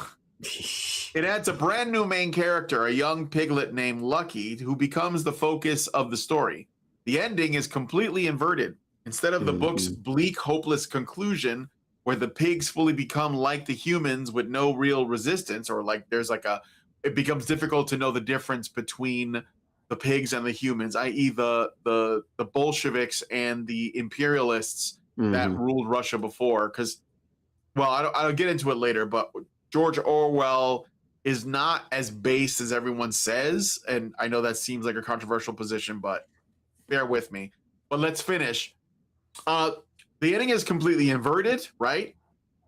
The animals actually overthrow Napoleon and the corrupt pigs, giving it a hopeful, uplifting Hollywood ending. So where the book ends bleakly, this one, because I guess it's a family film, they give it a happy ending. You know, it also softens a lot of the violence. It shifts the satire more towards criticizing corporations and overconsumption instead of totalitarian communism, and it adds plenty of kid-friendly slapstick and fart jokes. So it's getting it's at 23% on Rotten Tomatoes. They're calling it a watered-down, totally confused kids movie that betrays Orwell's dark warning. Moviegoers are split. Some families claim they're enjoying it as a fun adventure, but a lot of book fans are furious, saying it completely misses the point of the original story. And I have this clip that I got to show you guys because it's ridiculous about this. Let me make sure there's audio. Come on. Oh, yeah, here we go. So, and by the way, I knew this was going to be a disaster when I heard Seth Rogen was going to be in it. So I was like, no, this is basically dead in the water.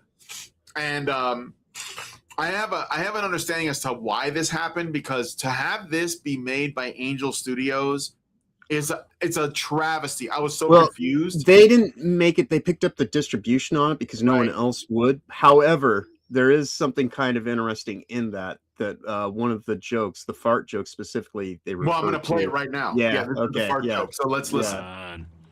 Hey, where'd this come from? It's leftovers. It'll go to waste. You should have this for all your hard work. No.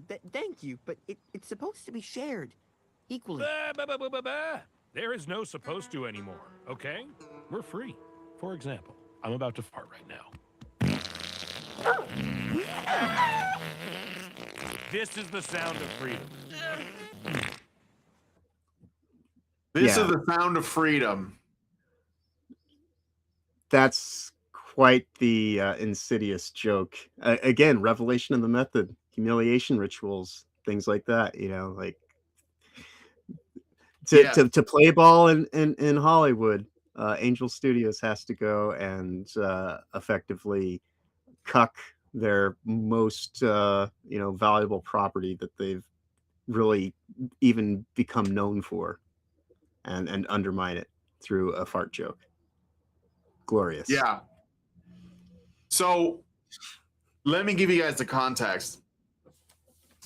Angel Studios was basically a purely donation-funded studio that was making shows and movies that were they were Christian, basically. The primary funders were like Mormons, so I Why it's called Angel Studios, you know, it's like it's supposed to be very traditional values. But like I think they're primarily funded. They were at least by Mormons, because Mormons tend to make a lot of money, and they also. But the thing is, Mormons are kind of culty. They're not really right, and they do have like an entire movie production kind of thing that they would do, like the Mormon Tabernacle Choir, the big ass one in Utah, specifically in Salt Lake City. Yeah, they've got a viewing theater in there. It's the size of what would be considered a large movie theater and that's and they constantly put movies in there. So they have their own production company, things like that. So yeah, just kind of one of those things that kind of Yeah. built over time because they wanted to make sure that they had entertainment that reflected the values of people that are Christian and whatnot. So, But that being said, though, they did. Right. So, like when it started out, it was a thing that ran on mostly donations, right? But Mhm. you could anybody could donate. Probably the majority of donors were like little donations here and there because they were offering something that Hollywood wasn't, because Hollywood was basically like knee deep in shit. And Angel Studios was like, well, here's some stuff that's like, more family friendly, less degenerate, more religious, I guess, but not always. A lot of it was just kind of like there was like a very popular children's show called the Tuttle Twins, which is basically like all libertarian like lessons like about small government, and it's pro property rights and things like Mhm. this. And the Tuttle Twins were pushed really heavily by a very popular YouTuber named Jenny Borowski. I remember her. She used to be really big on YouTube back in the day, and I even had her on the show like once, like a while back. Anyway, Jenny Borowski was involved with writing the stories, and she was selling them as books. They were just books for children that were like libertarian books. And they made that into a show. So it wasn't just Christian content. It was also like Right. sort of like, generally like small government, Mm-hmm. alternative, kinds of content. Nuclear family, even- traditional values. kind Yeah, of mindset. traditional tradition, pro America, and even the stuff that was like Christian coded wasn't necessarily like overtly like out of the Bible. It would be like Right. other stories, and they were giving work to actors that were pretty big in Hollywood but couldn't get a lot of work because they had like maybe wrong they had a personal politics. code that they didn't want to like go against. Like there's this one guy named Neil McDonough Mhm. who was in. He always played bad guys in shows and movies. Like he was on Justified, Mhm. and he was also in I think his biggest role that I know him from was like he was in the Marvel movies. He played Dum Dum Dugan. It was like one of the Howling Commandos in the Captain America movie. The guy with the Mhm. mustache, the bowler hat. Yep. Yeah. So, but he had this thing where he was married to his wife. He was very committed to her, and he would not do romantic scenes with other women. He wouldn't Right. do any kissing scenes or anything like that. And so he couldn't get work as like a main actor. But Angel Studios gave him some work, so he would do some movies with them. He did one I never watched. It was called The Shift, and it was about like this guy that was like going into it like another dimension or something, like Mhm. where he like I think he like lost his wife, and this guy promised him something. It was sort of like a story about making a deal with the devil, but they didn't Right. show you anything. It was more, it wasn't like overtly, like I said, it wasn't overtly Christian. It was just like you can have stories that are normal stories that have like ethics that are more in line with Christian ethics or even Hellenic, sort of like Greek philosophers like Aristotle and stuff like that, which is like in line with Christian ethics.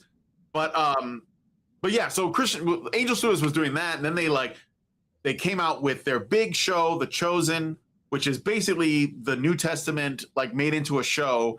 Mhm. And I mean, I got into it. I got into like up to the 4th season, and I really liked the way they presented it because it was more digestible. It wasn't preachy. It felt very like normal, like you just saw real people. And they didn't speak like ancient people spoke. They spoke like modern people spoke, which was jarring for some people, but Right. it made it so that you can understand better The like what actual was being context. said. Right. Yeah. It made it easier to absorb, the stories. And so because of that, people just thought, well, yeah, this is like, these guys, this is a Christian company, and it is, but it isn't. It was basically like more of a dissident, not Hollywood company. And then they made their movie, The Sound of Freedom, which is what I'm getting at. The Sound of Freedom was, again, it was a movie that was pitched to Disney years before. Disney didn't want it. They wouldn't, and then they repressed it for a while. Like they didn't want it out. And then they finally got it to come out. And it was like Jim Caviezel. And it's basically like a guy who works in, I think he worked in Homeland Security. Mhm. And he was involved with like essentially rescuing children that are being sex trafficked. Yeah.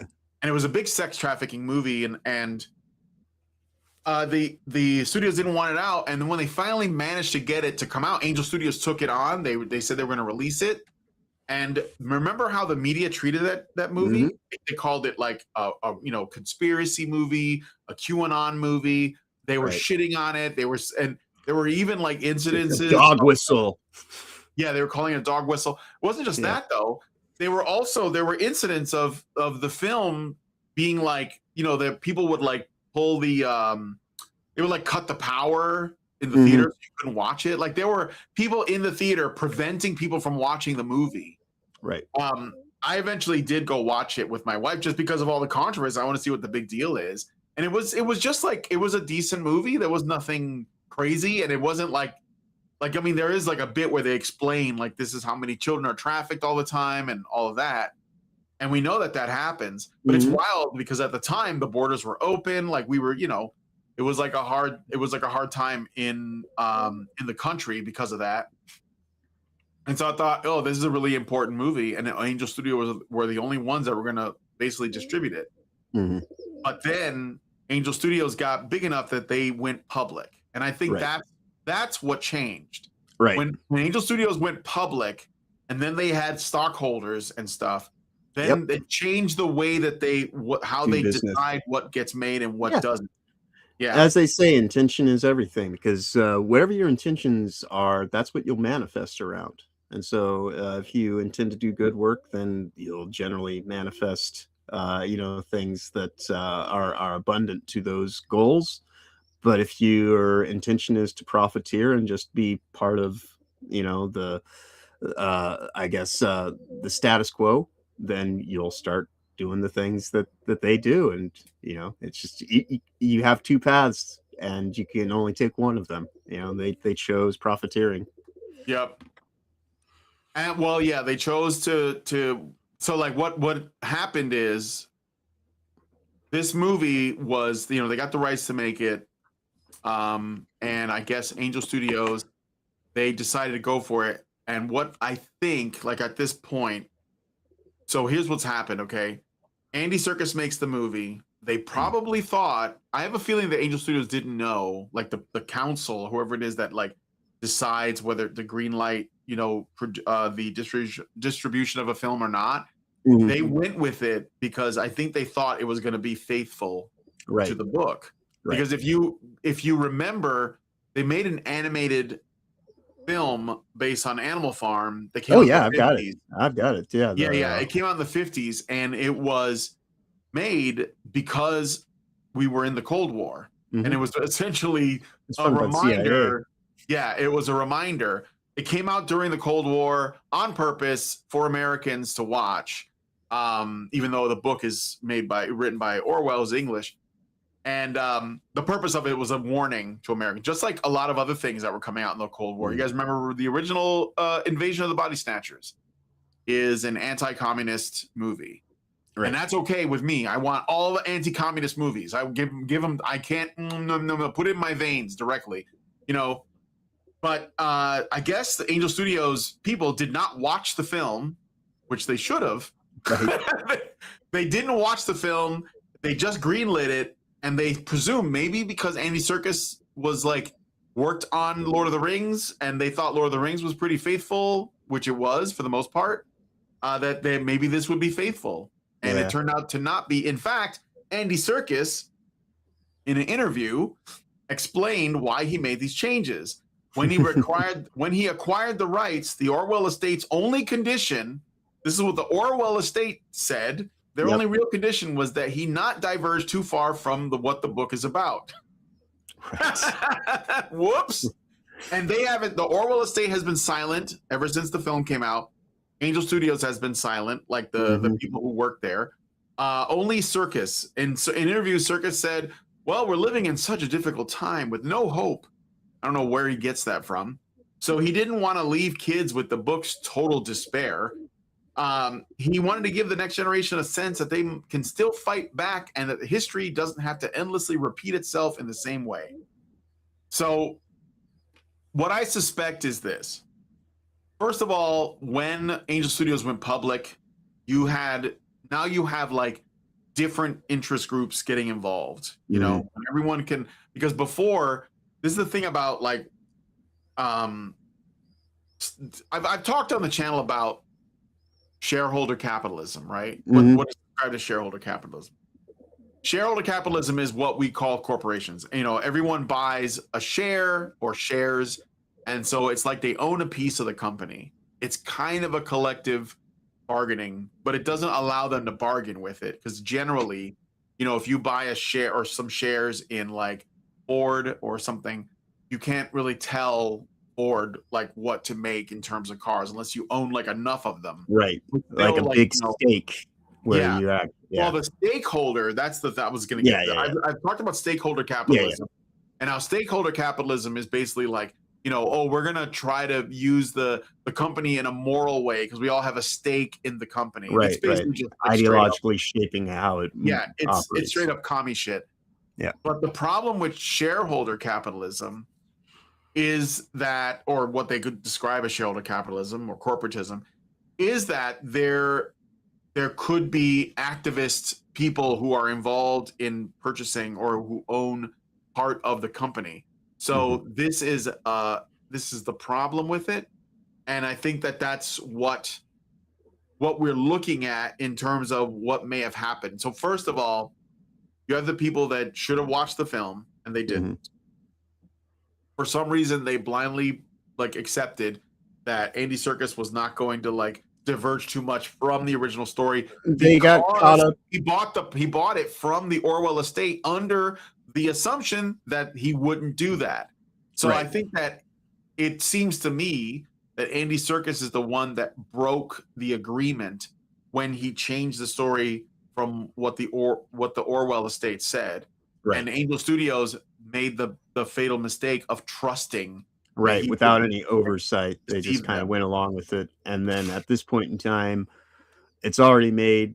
They're in business together, so they probably can't really say this guy fucked us over or anything like that. There's probably, you know, non-disparagements, things like they just have to do business. So the only thing that the non-response is the response, you know, because they don't have any way that they can really even say anything about it to counter it, because it's pretty obvious what, you know, a lot of people just bought into the idea that you could trust, you know, certain things based on just the face of it without actually, you know, having a system of accountability or oversight in place to ensure that those principles and values were adhered to. And instead, they just got caught up in a virtue signal, you know, based on kind of like, you know, amassing a egotistical bit of pride, and so this is how quickly things can be compromised, if not outright corrupted. You know, it only takes a few key moves, and you can go from a company like Angel Studios completely undermine any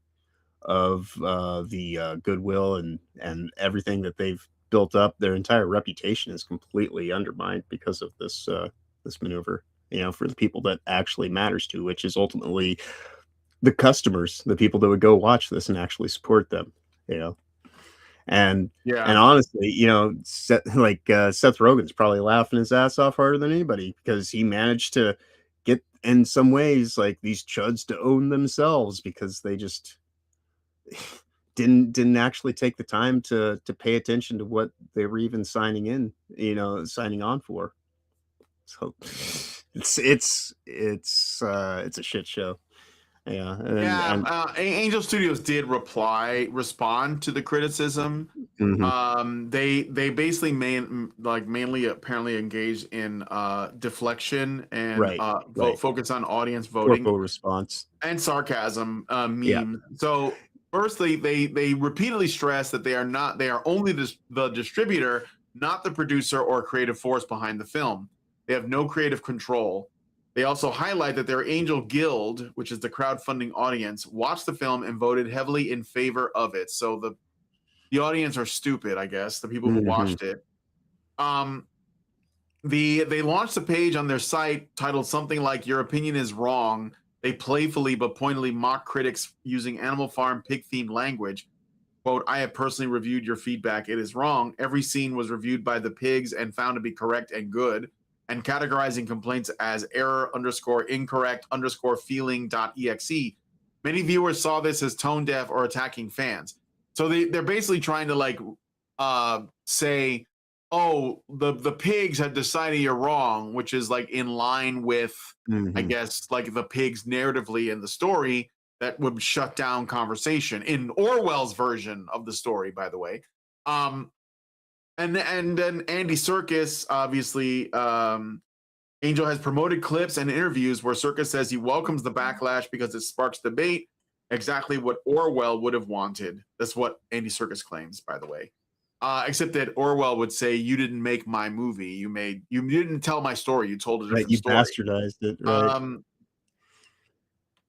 Yeah. So basically, their strategy was to distance themselves creatively. We just distribute movies, lean on their guild's approval while they decided it. Frame critics as misunderstanding the film or overreacting, and then use humor and sarcasm to clap back. Of course, this has only made things worse for them. I think that was a really stupid move on their part.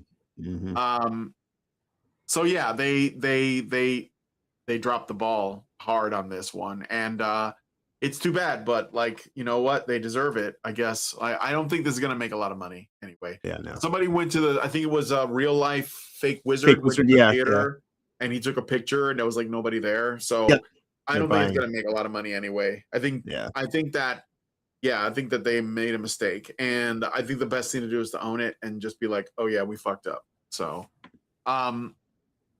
anyway, the other thing I want to say, one last thing, is about Orwell himself. So this is like something that I've been thinking about because no one says this. So yes, Orwell wrote 1984 and Animal Farm, and he wasn't anti-communist, really. He was a lifelong democratic socialist, like Bernie Sanders.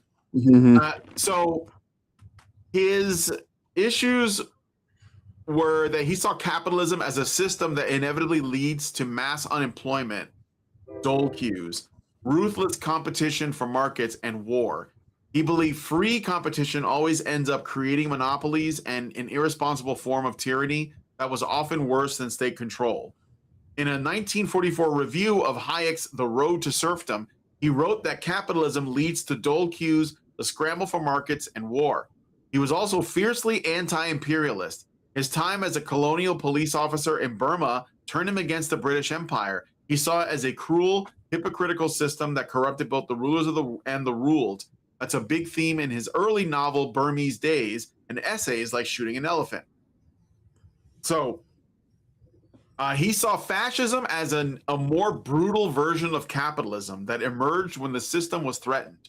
He fought against it in Spain and considered it an obvious evil, but he was more obsessed with criticizing Stalinist totalitarianism on the left because he felt it was a perversion of the socialism that he actually believed in. So Orwell's criticism of socialism is, or at least like of communist Russia, is not that communism always fails and ends in like mass starvation and death, but rather that it was a perversion of his idea of what it should be. It wasn't the correct utopia. Overall, he attacked the left for betraying his own principles through authoritarianism, which I guess if you are a communist, you think that you could live in a world without any rules or government and everyone just has stuff, which is completely ridiculous. But he also thinks that he wasn't pro-capitalist at all. So this is like an important distinction. And this is the thing that's a little bit freaky about this, because the Animal Farm movie, ultimately the plot changes in that not only is it the stuff I said, but apparently the actual contents of the book happened in the first 20 minutes. And then after that, it's a whole other story where a woman who is based on Elon Musk and looks just like his mother, driving a Cybertruck, shows up and basically corrupts the pigs. So she's the one that changes the pigs, right? It's not that the pigs were already evil, like Napoleon wasn't already obsessed with power or whatever. It's because they were normal, and then this capitalist corporate pig shows up and basically makes them this way, corrupts them. And then the system becomes like a corporate system, and that's what Andy Serkis thinks they're criticizing like capitalism, but it ends up looking like corporatism or crony capitalism. So they kind of like everyone's like sort of missing the mark a little bit here, you know. And obviously it's a betrayal of the book, but if you took Orwell's beliefs, he might have made that claim because he did say that capitalism leads to, you know, monopolies. And I think that, like, I don't think that's true. I don't think monopolies are possible without the state, but that's what he believes. So, or believed. And he sees Stalinist communism as basically the same thing as fascism. Because they're totalitarian, which is what 1984 is about. So in 1984, he's not talking about any specific like side of the aisle. He's just talking about totalitarianism in general.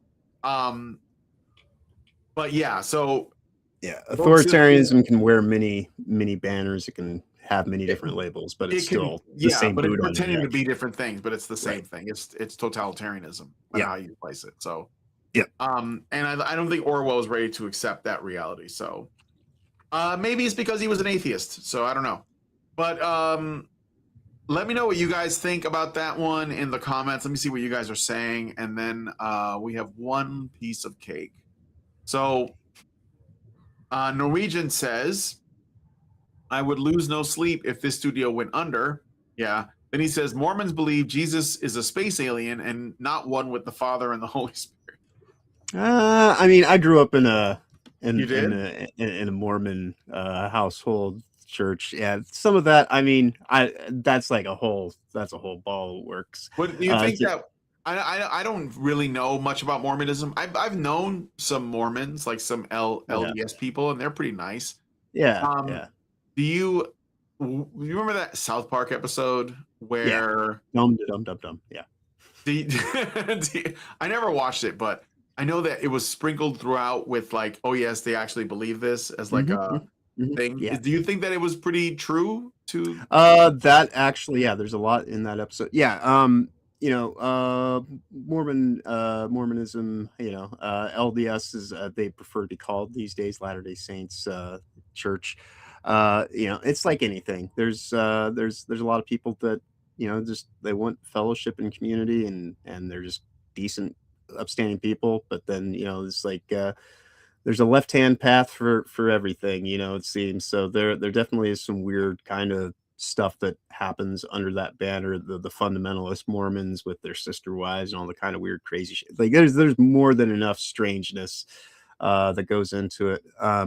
But you know, just your average run-of-the-mill Mormon, for the most part, they're generally fairly harmless. But yeah, there's definitely, there could be some weird shit in there to try to like minimize what would be an otherwise whole other fucking series of live streams.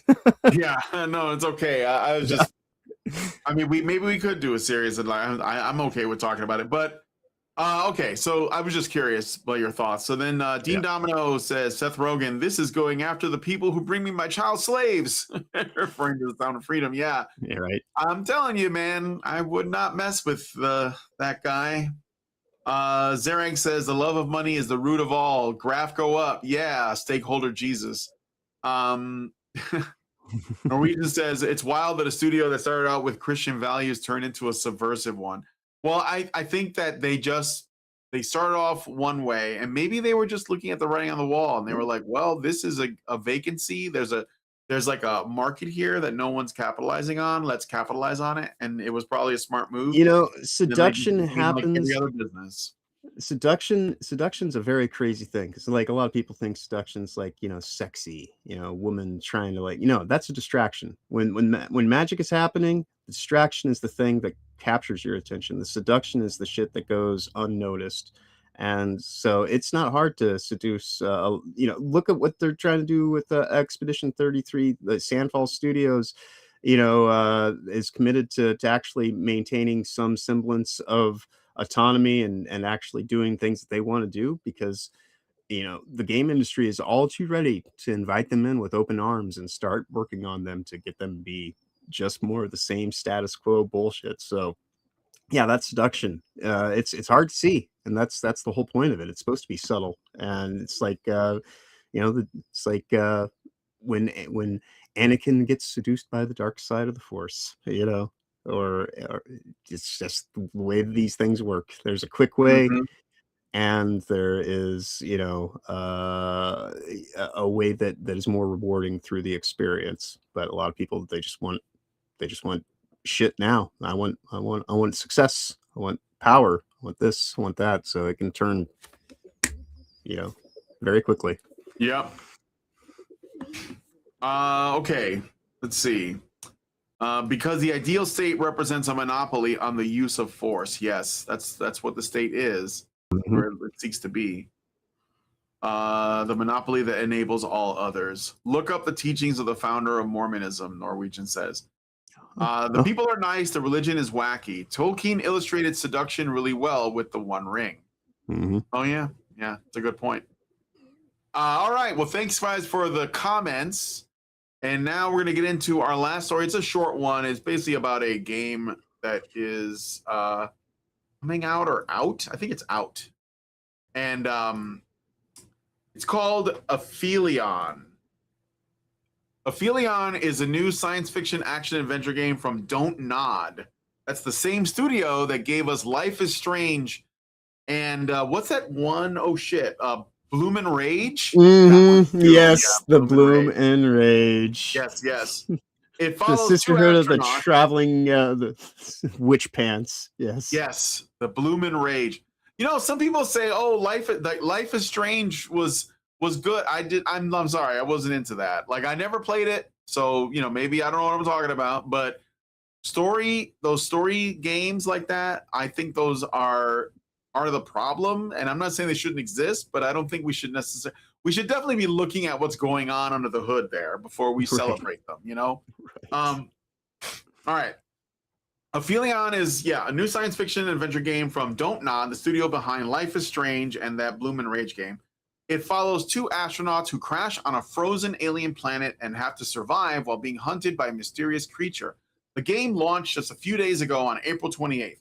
It came out on Steam, PS5, Xbox, and day one on Game Pass. Critics have given it mixed reviews. Some praise the story and visuals, but many call the gameplay clunky, repetitive, and more of a walking simulator than an action game. What has people fired up is that Don't Nod is a French studio that regularly receives government subsidies and tax credits. It's actually what they use mostly to fund the game. Yep. The game is also developed in collaboration with the European Space Agency. On top of that, the lead writer is Lee Alexander. Do you guys remember Lee Alexander? Let me get you guys this person. Lee Alexander was one of the original Gamergate opponents. And so we need to be reminded. I'm going to take you guys down memory lane here. Here is Lee Alexander, or a picture. Right. She is one of the people who wrote the infamous "Gamers Don't Have to Be Your Audience" article in 2014. And she was involved, by the way, in to some degree in consulting for video game development. Now she is writing. So she wrote the story. She is one of the main writers for this game. Oh, here's a pretty well-known image of her. This is like one of the classics right here. About as flattering as it gets. Right. So anyway, she's famous in gaming circles for a 2014 article that basically said gamers don't have to be your audience. Combine that with the main character design. We're gonna get into that in a second. Just another Deborah Wilson, basically bald-headed black woman. And a lot of gamers are calling it another taxpayer-funded woke flop. And here's the thing, too. Yes, her. That's right. Lee Alexander. Isn't she the one who hated catcalling until it stopped happening to her? Oh, I don't know. I can't tell them apart. You're probably right. I don't know. Maybe. But yeah, this woman is a Gamergate, like kind of a legend, a lesser legend, like a lower level boss. Right. So it was like her, obviously Anita and Patricia Hernandez was another one. Some of those. I wonder what those people are doing. So, all right, she's a Gamergate myth. Yeah, she's a Gamergate cryptid. So let's take a look at the. We're gonna look at the video for this because I gotta show you all. We gotta look at this, okay? And then I'm going to we're gonna look at the trailer for the game, and then we'll get a little bit more into her and we'll wrap it up. But okay, here Indeed. we go. The trailer for the game. Of course, it's on Xbox. Personal log. Ariane Montclair reporting from Hope One. Exploration mission to Persephone. Dude, looks like a dude. The ship is gone. I managed to escape the wreckage. I'm alive somehow. But I've lost contact with my crewmate, Thomas Cross. Our mission was clear. To understand whether this planet can support life. Whether it can save humanity from a decaying Earth. I don't know if I can salvage this mission. They're really trying to force an emotional response. The weather shifts without warning. What? I say they're really trying to force an emotional response, but this music is terrible, and this woman's voice acting is pathetic. Yeah, what's going on with this cliff edge? Oh, it doesn't look. It didn't look believable for a second. Anticipated. The weather shifts without warning. The terrain is sharp and forgiving. Thomas, where are you? I believed we'd face it together, side by side. I'm making my way across breathtaking landscapes and observing enigmatic Dude, this does sound terrible. What a blast it would have been to study this planet together. Now I'm climbing alone on stable terrain, braving magnetic storms, hoping to find your life. I could tell that everything's fine, that I have everything under control, but you'd know I'd be lying. The truth is, I'm terrified. I feel watched. Like Persephone knows we're here, like it never wanted us to. Yeah, this is some fucking, I wonder if I'm like, ready you for know, what we might discover. let's get the government to fund us Thomas, to try and if you make hear a this shittier message, version of Death I want you Stranding. to know that I'm sorry. We said things we shouldn't have. You're the one I'm fighting for. So hold on. I'm coming. Yeah, so it's out, and it's got like 30 people playing it right now. I think it's literally the same. It's the development team that's playing it. Indeed. Like, basically the peak was 200 players on Steam. Yes, I could So, see this this logo And it very was quickly funded by turning tax into crap dollars. hellion. That's kind of what I wanted to say about that. What was that, John? I said I could see this logo very easily turning into crap hellion. Yeah. Yeah, this So is not good. a lot of tell, not much show. No, the game doesn't really have. It's mostly just a walking simulator. Like there's some traversal, but I don't know if you guys saw that. Basically, it was all like marked, so it wasn't like difficult. It wasn't like playing the original Tomb Raider or Well, something. devs like got that. paid on the front end, so they're not worried about sales. You know, this whole Yeah, thing. they got paid already. That's the thing too. Is this is what I mean. Like when you have like these tax funded projects, they don't need to make money because they've already made it. They, So they they're just mimic making the they game. mimic a game release, but this is all revelation in the method kind of stuff. This is how do we go and manifest this bullshit into reality where it otherwise wouldn't exist. And you know, if they can catch a few people in the process, awesome, all well and good. But ultimately, it's really just about making sure that people are putting their time and effort towards, I guess, concentrating the energies of their ideology and trying to get that stuff just out there so that it's hard to miss. You know, but yeah, they aren't actually making a game because they give a shit about making games. Clearly. Yep. Yeah, it looks like ass. Yeah. So another woke flop paid for by your taxpayer dollars. Congratulations. Yay. And again, the point is to basically remove the consumer altogether. Like eventually it won't be about you spending money on something. They'll just make it available at a library or through some kind of service, but then it'll have to be the games that they approve of. So this is why like that's what they want. They want video games to be like Hollywood, and they also want them to be like libraries where they get to decide what the content is. And monitor everything that you're taking in so that they know how to adjust accordingly. No fun allowed. Thank you, Lee Alexander, because that was the creative force behind the writing of this game. So these people from 2014 that were involved with trying to like shut down gamers with their articles are now making games. I've said this for a while too. Anita Sarkeesian worked on games. Now we know Lee Alexander is. I'm going to look up the other ones. I want to see what Patricia Hernandez is up to. I bet she's working at a game studio. I bet a lot of these people from 2014. Well, I know that she used to be a the Kotaku writer. What? I know she used to be a Kotaku writer at one point in time. Patricia Hernandez. Patricia Hernandez? Yeah. Yeah. I bet. Yeah. So because they want to get involved. I in wouldn't be surprised if she's found her way, in into the actual game design space at this point. At least, if not, at least as a consultant, if nothing else. But yeah, that's. I mean, Lee Alexander was doing consulting in 2014. She even said that she was doing it back then. She's writing them now. So yeah, and again, she doesn't have to be good at her job because she's gonna the job gets paid for by the state anyway, so you don't need to be good at what you do because the money's already guaranteed.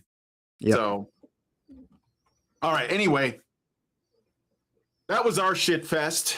There we go. So I've got it all out there, and we're a little over time. That's okay. So I guess the next thing is